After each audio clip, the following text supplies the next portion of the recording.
As the train inches its way towards a level crossing, a car approaches at speed. By law, it should have stopped and given way. Just 3 weeks earlier at this same Norfolk Road junction in Masterton, a driver was not so fortunate. Ignoring the signals, they hit the train, dragging their car up the line. Fortunately, after being airlifted to hospital, it was found their injuries were not serious. With significant rail expansion coming to the Wairarapa, focus is on its 30 level crossings and how they will adapt to increased train services. I've just arrived at the railway crossing at Judds Road. The reason I'm here is because KiwiRail want to close this crossing down, and it's causing contention because a lot of people don't want it closed down because it's a good through route. So I've come here today to find out why people want to keep it open and if there's a solution to keeping it open.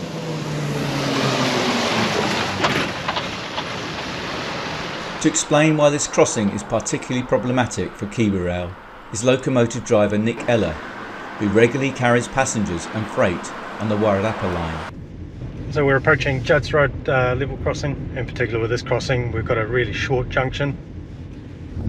This truck stopped where you can see properly, and his truck is actually foul at the back. Now is a good example. I actually can't see anything coming from the south end direction, even though the bells aren't going. I absolutely have no idea what was there. In particular with this crossing, we've got a really short junction, so if there's a couple of cars stacked up, you may not actually get across. Longer vehicles, you're probably stretching it to get a full-size truck through there, and if you end up stopping on the crossing, especially if the lights are going, you could be in for a doozy. As a driver, do you find it's a dangerous crossing? All level crossings do. There's always a potential. You just, whether somebody's going to be in a rush, you just don't know what the driver approaching a crossing is thinking or not thinking. You know, they may have something else on their mind.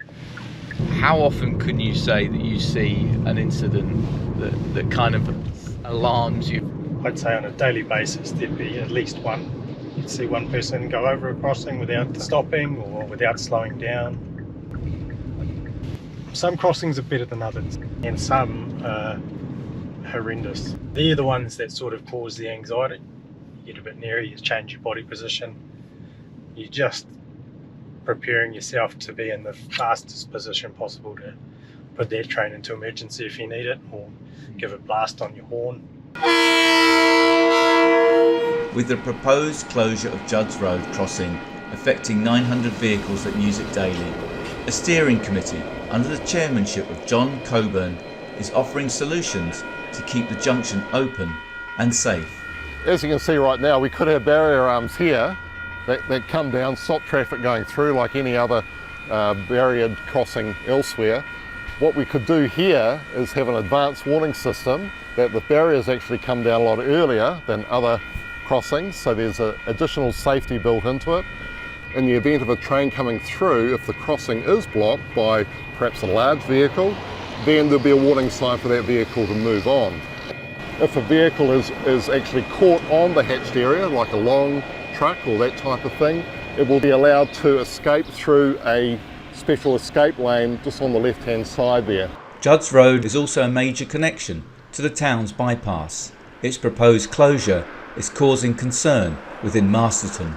If it's closed, those 900 vehicles are going to go somewhere else. So instantly you've got more traffic on other roads. And I'm out there talking to the likes of the emergency services people. They're all quite concerned about this.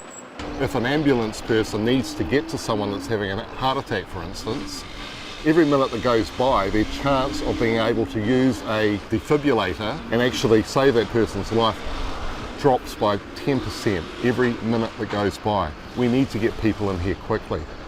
Same with the fire service.